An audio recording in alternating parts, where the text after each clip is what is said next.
Interesting. There's a nice glare going on that. Well, so we're about halfway through with our in-person classes, which kind of shocked me. I was like, there's no way we're going to be over next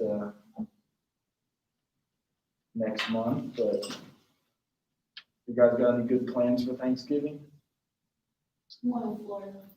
Oh, didn't you go to Florida last year? Yeah. Did you drive there or did you fly there? No, we flew.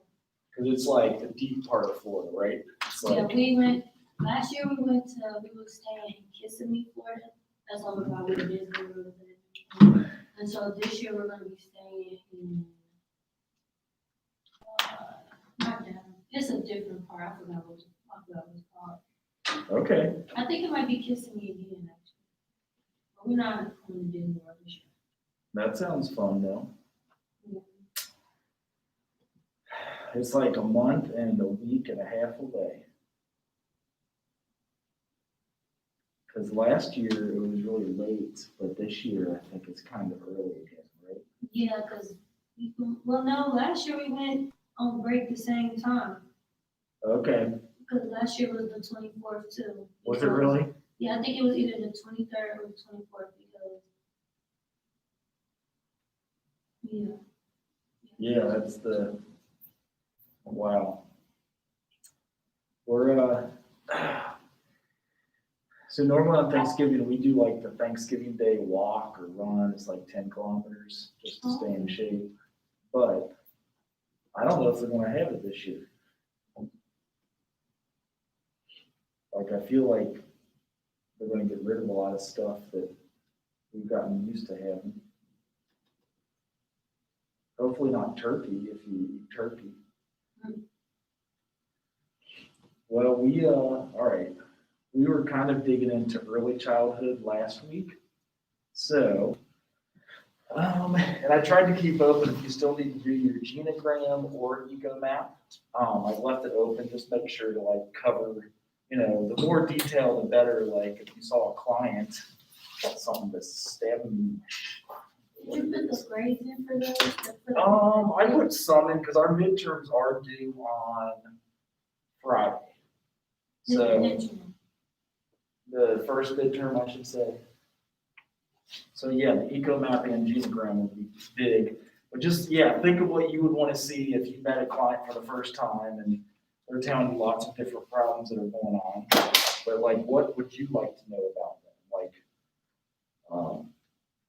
what would help you understand their situation? What would help you serve them better? Would it be good to know that they had a history of addiction in the family, or a history of mental illness, or even, that they were the first generation college students and stuff like that, So, and then also where they spend their energy all throughout the day. Like, what are they doing with all their hours in the day?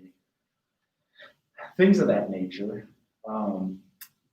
So we finished up with the baby years.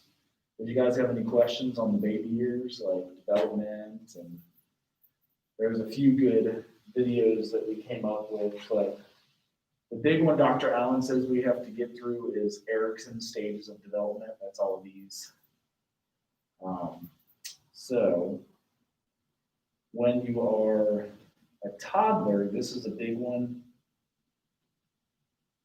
Let's see. Maybe some good videos on it because it helps me to understand why I see them this way. And this is when you take the licensure exam, some of the stuff that they'll ask you about. So, autonomy versus shame and doubt is the second stage of Erickson's stages of psychosocial development. Children at this stage are focused on developing a sense of personal control. Like, have you ever seen a kid that age, like 2 or 3, you're trying to like buckle them in their car seat and they're like, no, I'm gonna buckle it myself.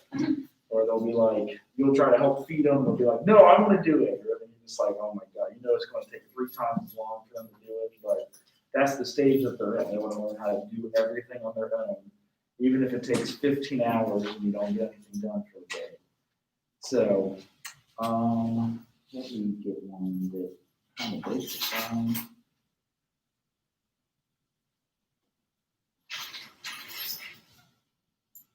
Oh, this one has a quiz and everything. Well, I'm not gonna let that go. So, all right, here you go. If the sound. Do you remember being 3 years old? Most of us have a few vague memories of this time period. You may remember exploring your world and wanting to do things on your own. Perhaps you're a parent yourself and have noticed your toddler beginning to express more independence and develop his or her own interests. This willful exploration and sense of independence is called autonomy, and it's a notable feature of the toddler years. Parenting plays a large role in a child's development, and how a parent handles this tumultuous and exciting stage can have a lifelong impact. A developmental psychologist named Erik Erikson, 1902 to 1994, referred to the conflicts of this life period as autonomy versus shame and doubt, which is one of 8 stages in his theory of psychosocial development. In order to fully understand this stage, it would be helpful to view it within the context of Erikson's theory as a whole. It's likely that you've heard of Sigmund Freud. His writings on child development focused on the influence of early experiences on personality. He conceptualized development in psychosexual stages, occurring during the first 5 years of life. Each stage is characterized by a sexual conflict that, if left unresolved, could lead to psychological dysfunction later in life. Like many of Freud's contemporaries and future scholars, Erikson was influenced by Freud's work. He also viewed development in stages that coincided with different types of conflict, but he placed a stronger emphasis on social interaction than sex. Furthermore, Erikson's stages span a person's entire life rather than the first few years. Erikson's theory consists of 8 stages that are written as conflicts that people encounter at certain age ranges. It's important to note that it's not feasible for a child to only experience the positive side of the conflict, and the negative side isn't always negative. According to Erikson, there should be some balance. Following are brief descriptions of each stage to give you some context. All right, so Freud only had a few, and he was kind of, if you guys remember studying about Freud in the past, he had a lot of stuff about sex. You know, he's got like 4 stages. Here with Erikson, he has more like 8 stages. The first 2 we're getting into the autonomy versus shame and doubt. That one covered all of them. I want that we'll get into this one. So here's a shorter video that kind of breaks them down. But you know, you're learning how to do things. You're wanting to get some positivity from your parents. They might be reluctant to try new things, but if you're encouraging them, they are likely to try them. Well, this one may not play for you. So, one of them, this is No, what's wrong with that? You getting your diaper changed? Did you go poop? Why are you crying? You don't want to keep pooping your butt, do you? So 2-year-olds will test the boundaries and the limits, like they'll try to see how far they can get. He's welcome in I the know. diaper. Poop change, first of all. Yeah, he might have gotten stuck in you know, some of the bad stages of development. But if you don't, so that's why I said you need a balance between the good and the bad. If you don't like lay the smack down on your kid, they're going to want to run all over you and do everything that they can. Also, if you're too strict and like give them a whipping all the time, like we get the metal side of the belt sometimes, like you'll have a kid that's like scared to do things, you know, like afraid. So you got to find that fine-tuned balance between whipping their ass and letting them do whatever they want, you know, like in a nice way. So I know there's a lot of debates on spanking still, and we can get into those, but all right. The second one that Erikson goes over is the initiative versus guilt. So this is more at the preschool age, from 3 to 5 years. And this, you're almost getting into the age of reason, which is age 7. So I like this whole chart because it gives the comparison between a 1-year-old and a 4-year-old. So a 1-year-old has goals. The goal is to master mobility. They're learning to crawl. They're learning to like stand up, walk at the age of 1, hopefully. 4-year-old mobility is used to explore and independence. Like they're going all over the place. They'll try to go, even outside in the woods, whatever. 1-year-olds, they will imitate sounds, whereas a 4-year-old is mastering the spoken language. They communicate their thoughts. The 1-year-old manipulates physical world to learn. Some of them are, they're like tasting everything. They'll like put everything in their mouth, and they're they'll like take a spoon and drop it just to see what happens and if you'll go pick it up. A 4-year-old uses mental symbols, and they start, thinking and more, they can speak in sentences at that point. 1-year-old, their sense of self begins connected to parents. So everything that the parent does, like our baby just turned 4 months, and everything that she has done for her, she has to have done for her. Like she has to be bottle fed, she has to have her diaper changed, she has to, like we do everything, and it's definitely a lot. So from the biophysical dimension, girls will develop gross and fine motor skills slightly before boys, like running and jumping. The gross motor skills, and then the fine motor skills are building towers, being able to zip things up, things of that nature. Some of the strengths and hazards, so nutrition. 1 in 3 children are obese before age 5, so that's above the 85th percentile on the BMI. So finding ways to get the kids to play outside more than on the video games and things, just using physical play. Another hazard is asthma. So if they do have asthma, I know a lot of people with coronavirus are keeping their kids out of school, like Dr. Ebony, her son has asthma. So she's teaching him like all homeschool, and that's why she's not here in person. Do any of you guys have Dr. Ebony's class? Is she in person at all, or is she? No. Okay. What class is she teaching now? Policy. Right. Okay. I don't know. So she's teaching, her son, she teaches all day at homeschool.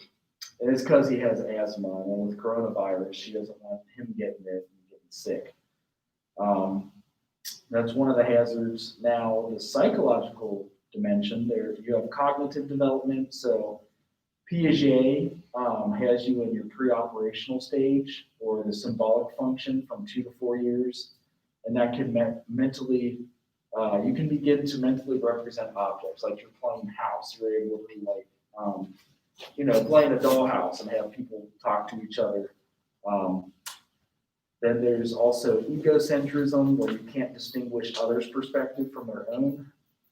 How many of you guys have seen the 3 mountain problem? I know that I showed it last week, but I'll show it again. It's kind of interesting. Which one? The 3 mountain problem. I'll show you, because there's kids that are like, you can do this test on your little nieces and nephews, or kids that you have if you're ever blessed with a 2 or 3 year old. But this dude's hilarious watching him, because he doesn't have like the stage. He's not able to visualize that what he sees is different than what she sees. So it's really cute. But that's Can you just tell me what you brain. see when you look at that from where you're sitting? What are some of the things that you see?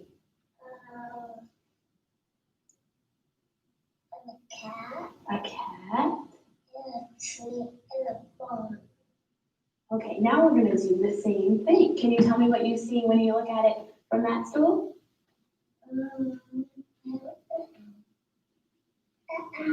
An owl? What is that? A goat? Okay, is there anything else you see? Right there, what is that?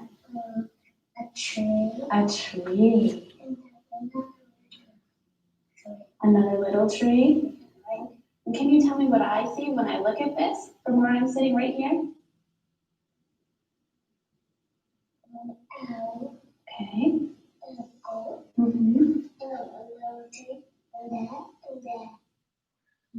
So you can do this on any like 2 or 3 Okay, so notes. can you tell me what you see from that side? A fox and a bone and a volcano and Yeah. a rock and a This dude's a little older, so he's beyond the stage. big black. Now, Braxton, can you tell me what I see from where I'm sitting? A bird and a river and a volcano and a horse and a rock and a tree. So he's able to get out of that egocentric view of the world where he thinks everybody sees what he sees. Like, I even remember, I don't know what class grade it was, but I even remember testing my teacher because like I was usually in trouble a lot, so they'd sit me in the front of the class, so I'd like pay attention and like look. And I remember thinking like the teacher was right in front of us, but I'm like, as long as my like whites of my eyes are like in the direction that she is, I can just like look at the ceiling and stuff, right? And I found out real quick the teacher's like, John, look at me. And I'm like, God dang, like I like to test the boundaries with that. And that's something that a lot of folks, a lot of young kids start. So that is the 3 mountain problem. Moving on further, you have the intuitive thought. So 4 to 7 years, they have primitive reasoning, but not formal logic. So the conservation problems, like they can't understand that properties of an object will remain the same even though aspects change. This one's a little bit better in videos too, because you see exactly what we're talking about. As with their information processing, so learning to attend to the relevant information. Their memory, they have problems of storage rather than retrieval. Do any of you guys have memory before the age of 3 by chance? Do you remember? What was it? If you're willing to share, you don't have to. I remember it was a picture. It was a I remember a dream I had when I was 3. Or not 3, I was in 3 because it was like after that picture. But with the pictures had this orange and blue sky, and like in my dream I had to like get on the sky in order to like escape these like people and like go to switch this. And like in the picture that we took, I had like little Teletubbies and like I had a picture of Teletubbies and a picture of and I think one was fun. Yeah, that's like my biggest. Okay, anybody else? Earliest memory? From like 3 to 4. They say you usually don't remember anything until you're about 3. Unless if it was a major traumatic experience. I remember something that like 2 years and 10 months because my parents took the pacifier and they said they threw it to the raccoon. And I was pissed. They said, we gave your pacifier to the raccoon. They said I cried hard enough they gave me back a pacifier. But I remember that and I was pissed. I know what I used to do when I used to sleep. Like I used to rub my ears. Like when I used to Okay. You would do what did you say? like rub my mom's ear to fall asleep. Oh, okay. Yeah. Okay. Only Yep. thing I can remember is just going to preschool. And yeah, that's about it. Mm-hmm. That's the only time I remember is going to preschool.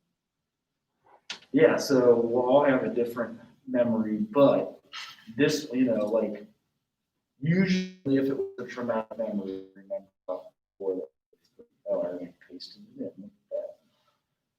But here is, I'm going to give you another example of the conservation problem. So, and I probably didn't search it the right way, but like kids, if you ask them how many,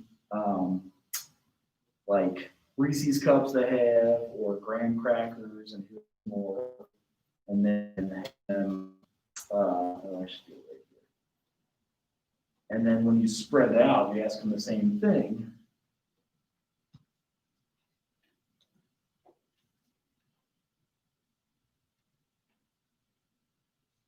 All right, here we go. So these are kids again learning about stuff. Piaget, I think, was a Frenchman, so he wore that French dude hat that's kind of funny looking. They're cute though. All right, here we go. So I'm gonna make 2 rows of quarters.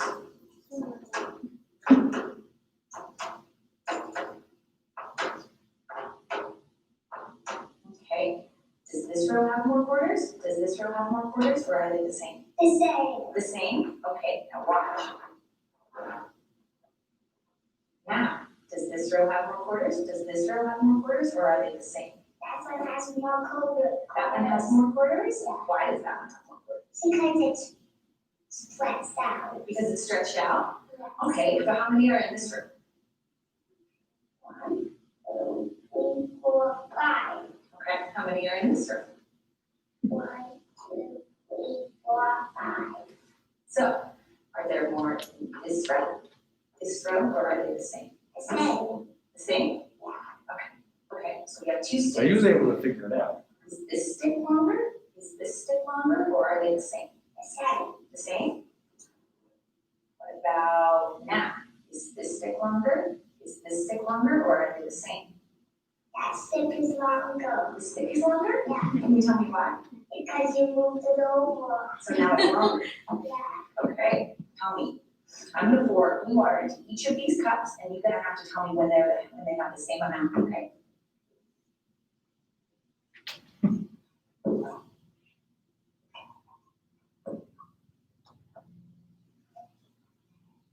Okay, tell me when this one is the same. The same. The same? Those two are the same now? Yeah. Okay.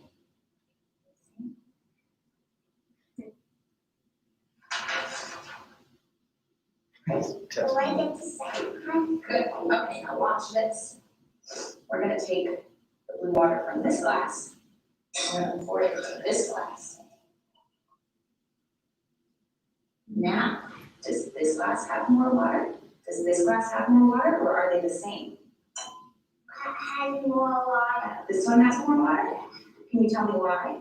Because that one's higher than that. That one's higher than that one, right? Can you tell me, does this ball have more Play-Doh? Does this ball have more Play-Doh, or are they the same? That one's got more flavor. That one has more? Let's try and make them the same. Two of the same size. What about now? They're the same. They're the same now? Okay, now watch. Now, does this one have more Play-Doh? Does this one have more Play-Doh, or are they the same? That one has more flavor. That one has more Play-Doh, can you tell me why? Which was that one? Because that one's squished. How about, So you can do this on and on and on, and at that how age, about now? Does this one have more Play-Doh? Does this one have more Play-Doh, or are they the same? The same. Now they're the same, why are they the same? You move that to that cup. Right, right. so he can tell you why they're different, but he's just not getting it. Like a year and a half from now, he's gonna get it. Okay. Did we share the graham crackers fair? Is this fair? Yes. Yes? Can you tell me why it's fair? Yeah, more than I do. I have one. You have 2 and I have 1. Is that fair? No. No? How about now?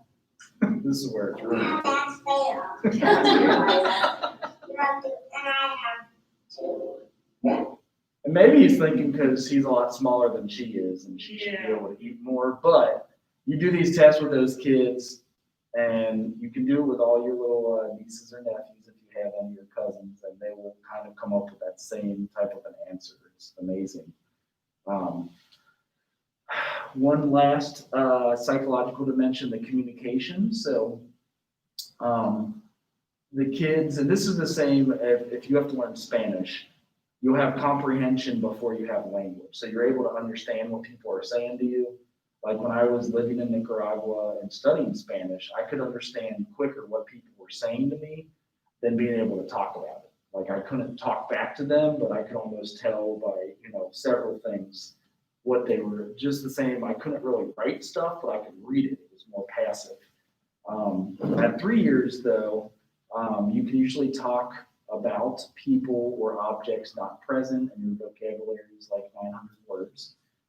And then at 6 years, you get a vocab between 8,000 and 14,000 words. So you start getting all kinds of the good stuff by then. Then the universal grammar, there's structural facets of language like ground rules are innate and the child's mind is not a blank slate.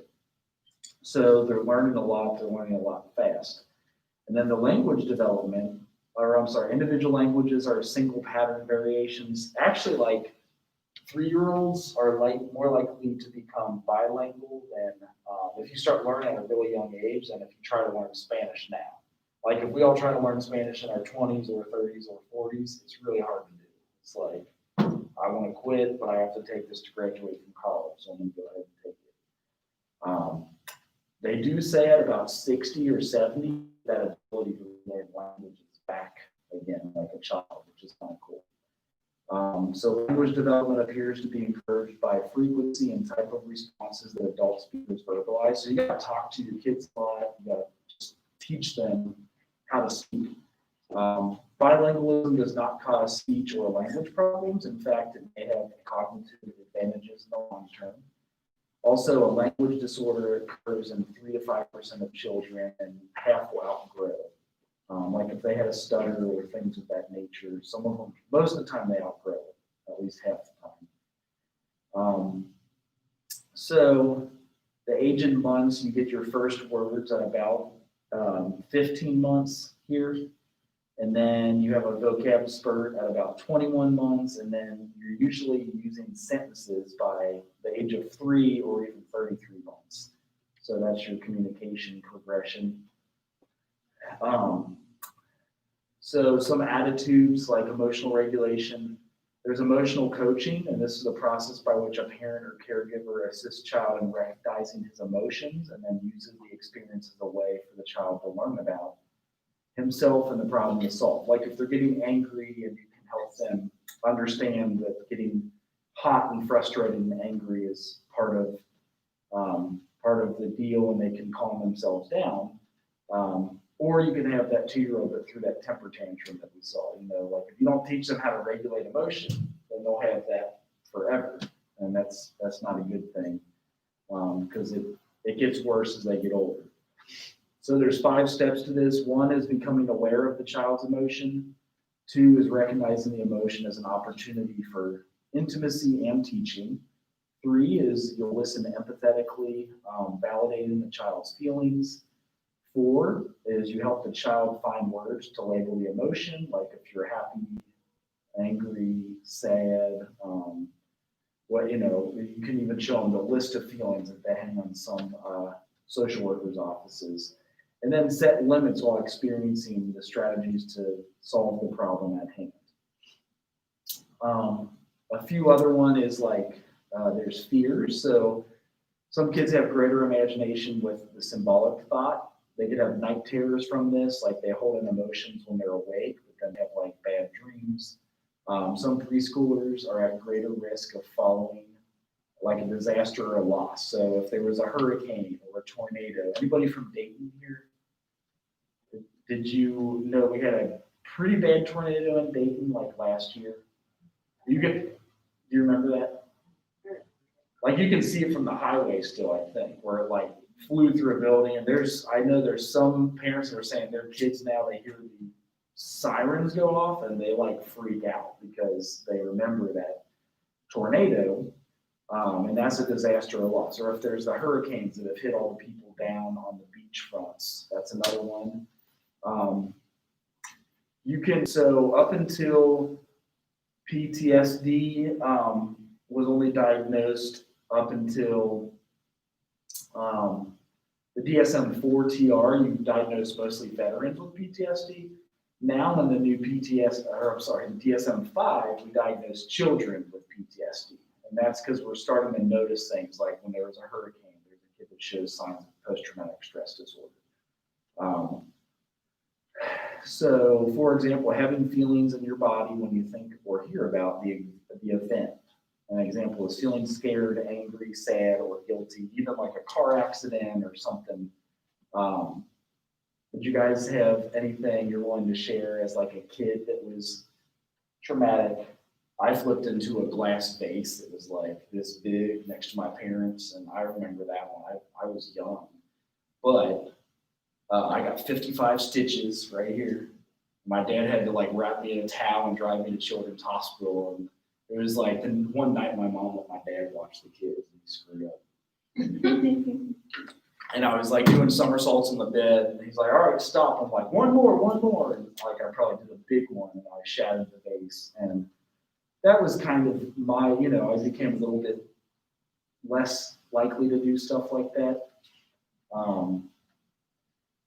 Anybody have a trauma you're willing to share about that happened as a kid?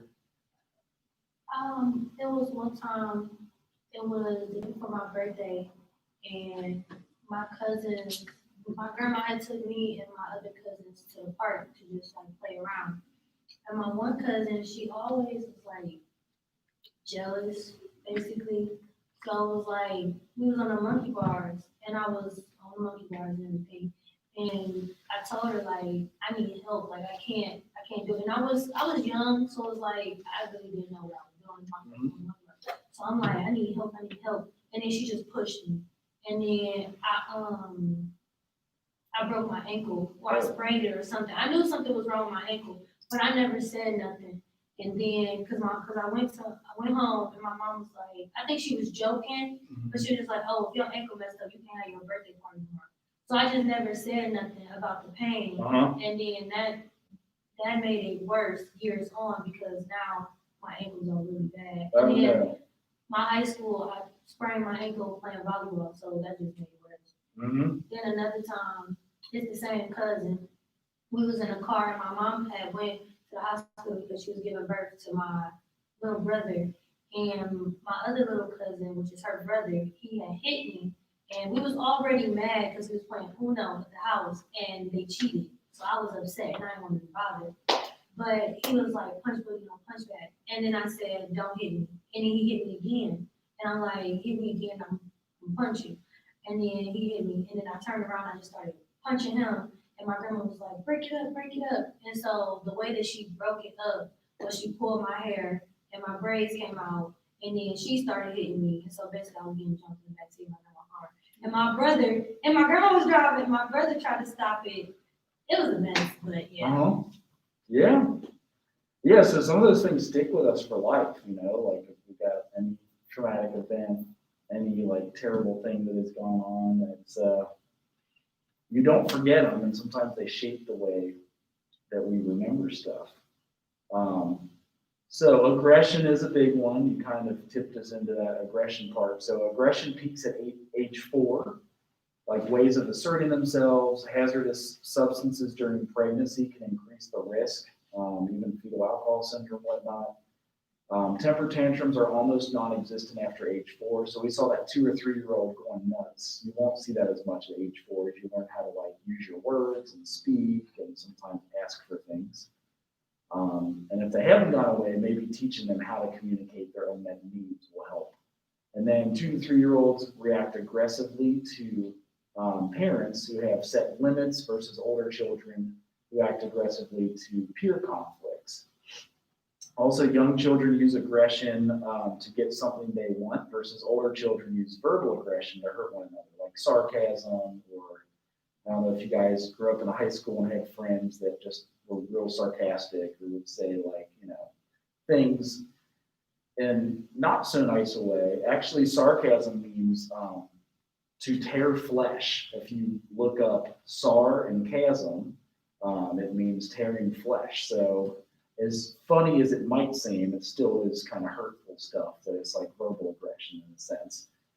The last thing here, sharing by age 4. By 4 years, you have empathetic sharing, but motivated as a means to getting their way. Maybe they're sharing like their toys so that they can get more ice cream. So they already know how to play the game a little bit.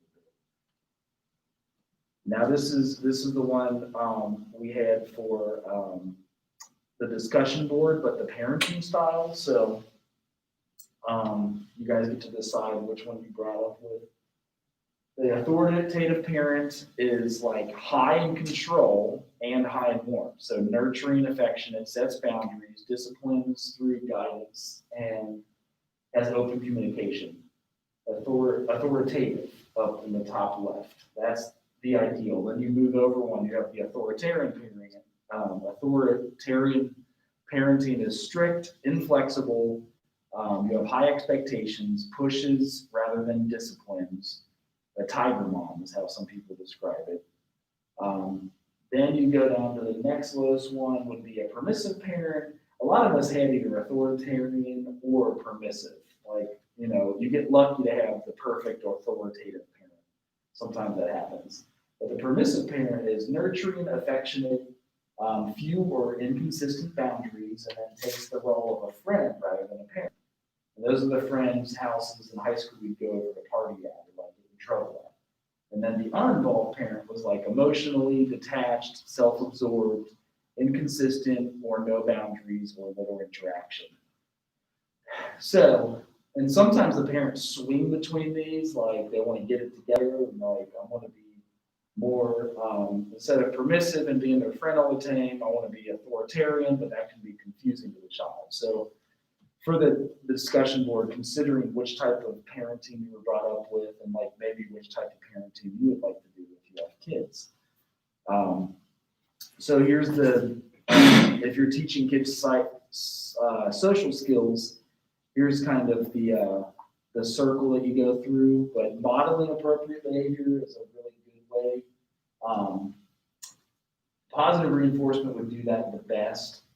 And you'll have cognitive strategies and skills practice.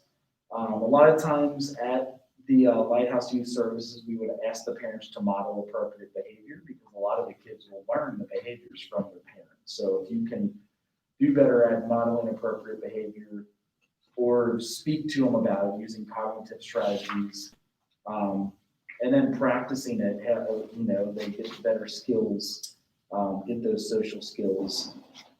Positive reinforcement could also be different rewards you give them for being good all day, and you're going to give them a type of a reward.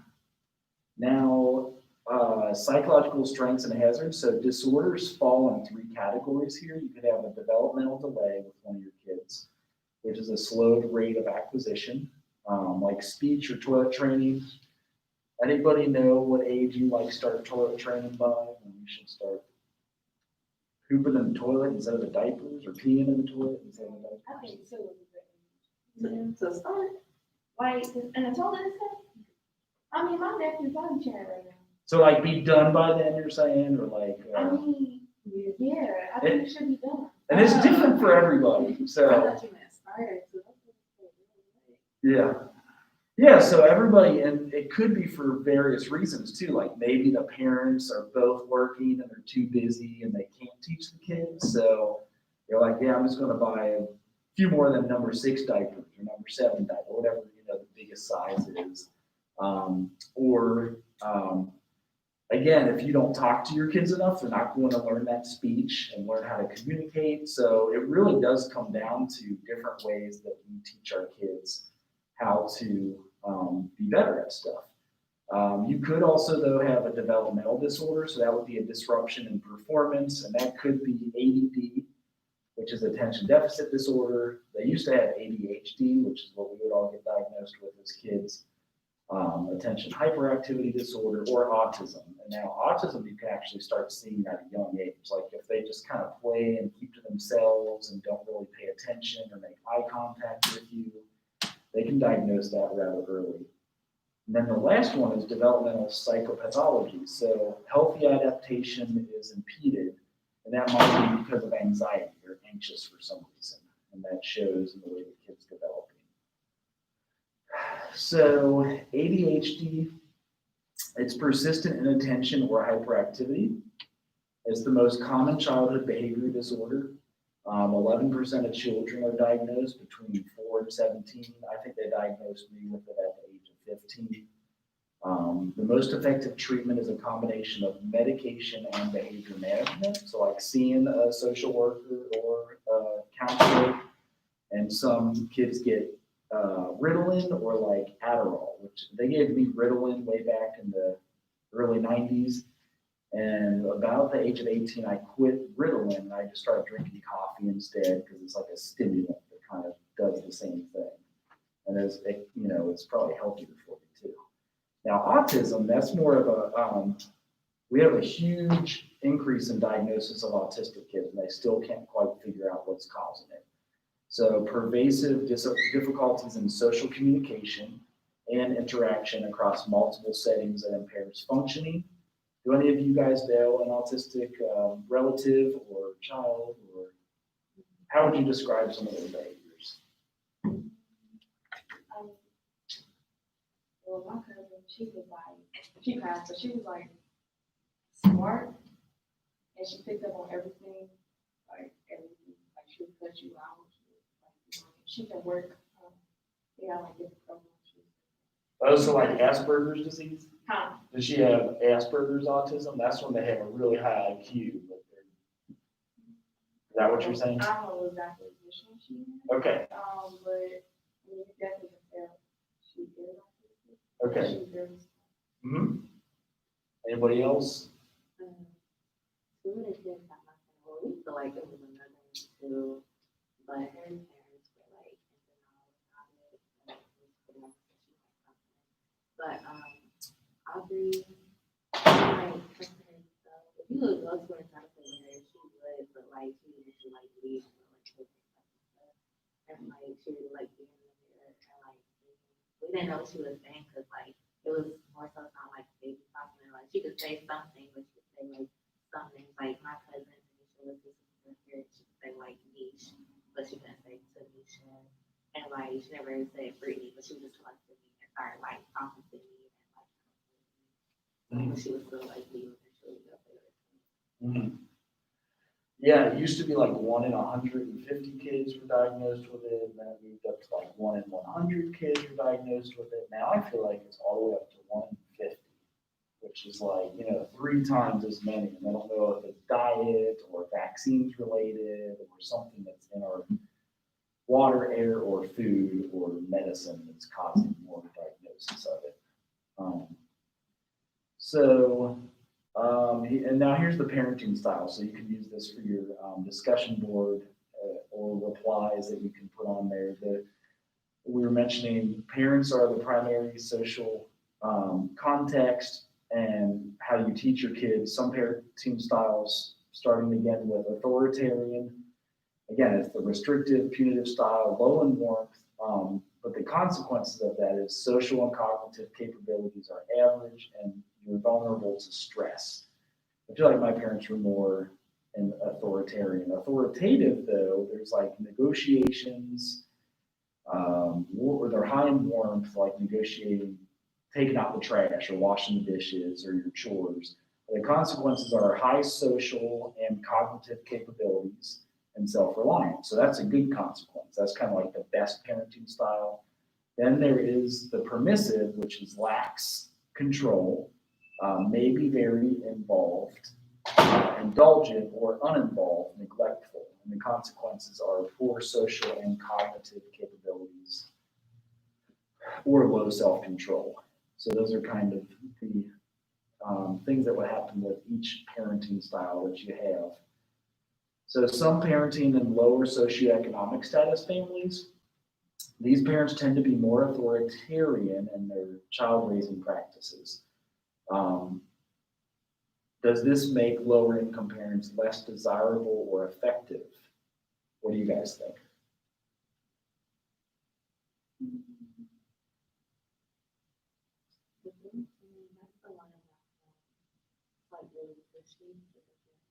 So authoritarian is, yes, the top one. Restrictive, punitive style, low in warmth, and then you'll have social and cognitive capabilities are average and you're vulnerable to stress. So it might be because low income, both parents are working 1.5 jobs or 2.5 jobs, so they may be facing more stress. Many mothers are young and may not have received adequate prenatal care, thus the babies are more difficult to care for, or the parents may feel that authoritarian parenting is necessary to protect their children from a tough environment. So those are some of the things that they've come up with. I mean, I don't think that makes them Make some flexible, you said, or? I don't think that makes them less. Right, I agree. Yeah, I think it's just a different parenting style. overall, you're just using the resources that you have at hand. And one of them might be time you have less of because you could be working in social work right now. I keep joking about it, but you always have a job. You're just not going to be rich from it. You know what I mean? Like, I'm not going to be able to send my kid to boarding school or things of that nature. But I can work like 2 jobs. Like, I'm at hospice and I'm at a private practice. And one of the benefits, my wife is staying home with our first child, like my daughter, and she's taking classes online. So that's, that's a nice thing with a social work license. You can have steady employment and have good enough pay to maybe have one person work 2 jobs instead of both of you working 2.5 or 3 jobs, which, with inflation has made it challenging for a lot of us. Also, parenting in non-traditional families, the children raised by the same sex parents show no psychological or adjustment differences from children raised in traditional families, but there are some critical differences. So there's less support from extended family members. They might experience greater stress. They also, what impacts the child the most is the quality of the parent-child relationship and then relationships between the 2 parents. So if you're seeing mom and dad fighting all the time, you may grow up learning how to fight more often or be a bit more aggressive. And if you have a quality parent-child-parent relationship, you can be better off. You can be good overall. So here's some of the core parenting practices. The 4 quadrants are like play, care, talk, and learn. So playing with your children, encouraging them, encouraging your children to play on their own. With care, being consistent in the approaches you use with your children, using established routines for your children around meals, play, and sleep times. Also setting clear limits for your children and being physically active and eating healthy with them. Being attentive to your children and responding to their needs. Spending time talking and listening to your children. And then the last one, learning, reading to your children, and then counting with your children. So those are some of the things you can help their brain development and just overall development into the world. So play is a good learning environment. Sex type behaviors or toys. I have no idea what that's supposed to mean. I have the PowerPoint from the book. If you guys have the book, maybe you can look that up. But play, good learning environment, sex type. Okay, boys with like GI Joes, and then girls with like Barbies. That's what I'm thinking. But for a second, I was like, wait, what? See, it's written kind of weird.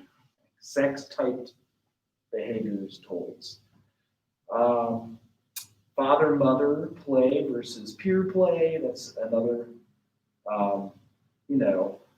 even with my daughter, like I've seen my brothers both have daughters and how they've raised them. I'm kind of learning from them.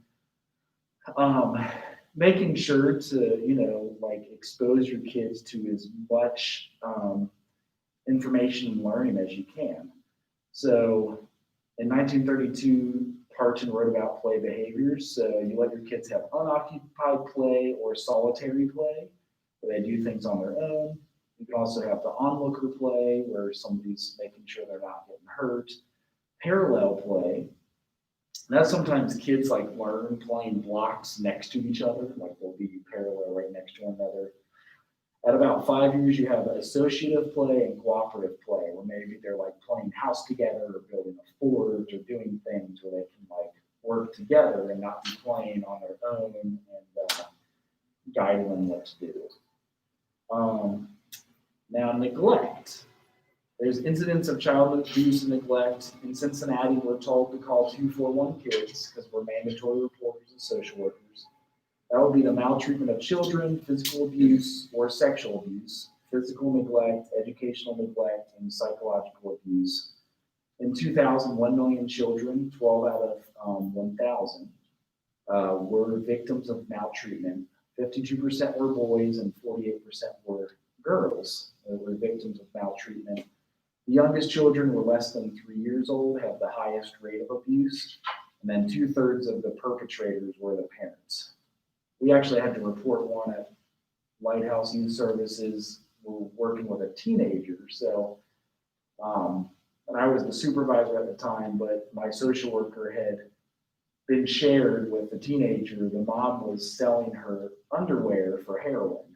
And that right there, is a 241 kids call, which is kind of weird and gross. And I guess when you're addicted to substances, you'll do different things to get your substances. So for whatever reason, the guy selling the heroin wanted underwear, and then the mom would get them from the kid and get them to the drug dealer. So that was a reportable offense, and we had to report it. And they were all, the mom and the dealer were locked up and charged. So, yeah, I know. The longer you work with child welfare, the more stuff you want to do to protect your kids and just raise them up well and safe and all that. So here's the breakdown of abuse. Now, the majority of abuse is actually neglect. So 62.8% would be neglect. 7% is psychological maltreatment. Sexual abuse is 10.1%, and then the physical abuse is about 19.3%. So these two are both physical abuse. This is a more specific physical abuse. So some of the risk factors associated with child abuse and neglect, so the parent of caregiver factors, personality and psychological well-being. If there's a history of child abuse or neglect, it's like a learned behavior. The substance abuse, that's like the example I just gave. If you're addicted to heroin and you find out you can get heroin by selling your teenager's underwear, sometimes they do that. And then age is one other one. Family factors are like the family structure, marital conflict, and domestic violence, stress, and then parent-child interaction. So there was one, I'm not sure how quickly I can find it, but the neglect one, in cases of neglect, no, that doesn't let me copy it. I do not know what they're asking me to do.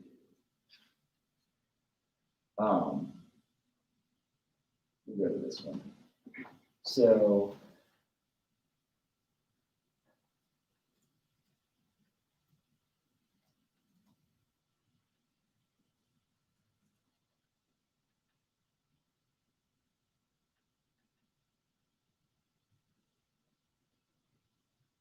I will go with this one now, as we only have 4 minutes left, and then we'll finish with that last slide next time. But there's a lot of study and research. You do it every year, but it never gets old. They're trying to get us to go on vacation soon. Go to the beach, Florida. That's funny, that's the app we use to buy a house. Depressed, anxious, or very difficult sex relationships. We might ask ourselves where the difficulties came. It's a continually weird, provocative, and yet, in our view, extremely accurate answer that the damage comes almost always from childhood, especially early childhood. How we were cared for as infants and young children has a disproportionate effect on how we will relate to others in adulthood. What we need, above all else, is a responsive parent, an adult who looks after our needs with sensitivity and kindness. This is, quite literally, life-defining and life-saving. It sounds like nothing much and nothing too hard, but without this kind of responsive love, we are wounded for life. Many of us have been. Researchers have become ever better at showing the effects of neglect on children.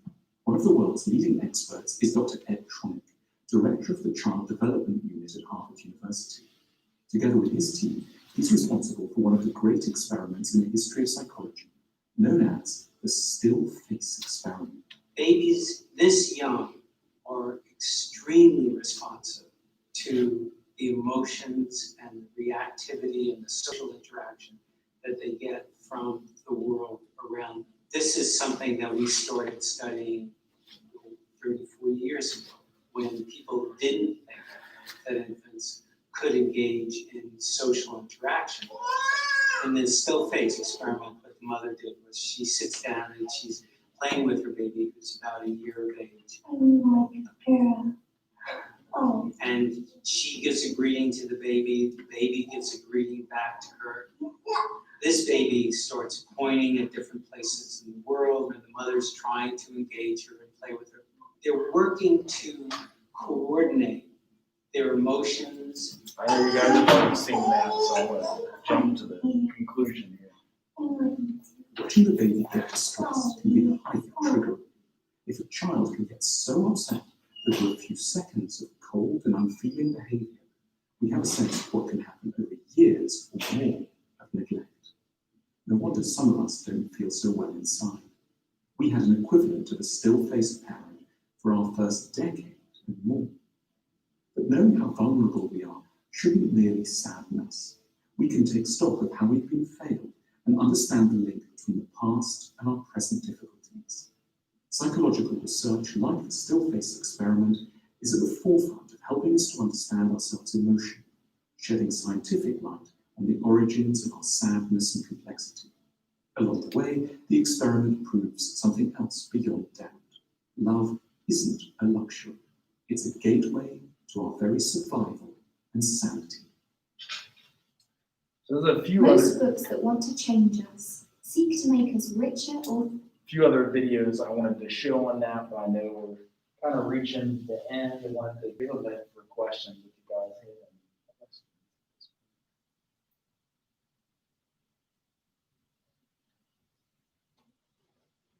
any. This is the one I wanted to show you, so we'll get into this one next time. I'll put it up for the discussion. But it's a Harvard study, so that's all I've got. So thank you guys. See y'all next week.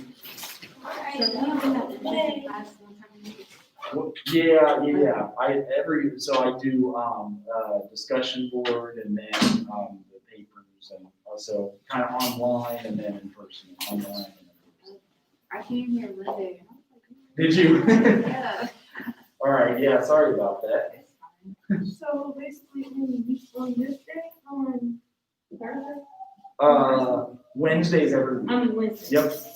Wednesday's always in person, but the rest of the days is online. Right. Okay. That's correct. All right. It's like hybrid. They call it the hybrid model. So you still get a little bit online, but not all of it online. Yeah, that makes sense. I like that. Yeah. All right. Well, cool. Good to see you. Congrats on your baby. Yeah. Thank you.